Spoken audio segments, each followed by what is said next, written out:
অন্ধকার রাত, ঝড় আর বজ্রপাতের মাঝে মথুরার কারাগারে জন্ম নিলেন শ্রীকৃষ্ণ, মাধব।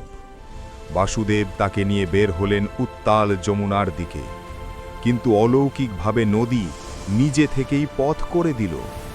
গোকুলে যশোদার কোলে বড় হতে লাগলেন কৃষ্ণ, দুষ্টুমি, মাখন চুরি আর মিষ্টি হাসিতে ভরা শৈশব।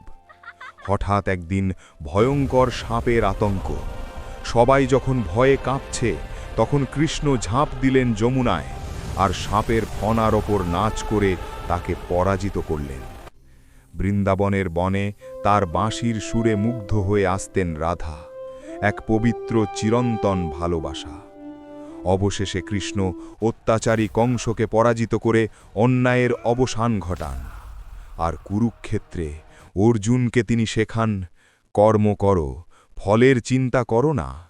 এইভাবেই কৃষ্ণ শুধু দেবতা নন, তিনি জীবনের পথপ্রদর্শক।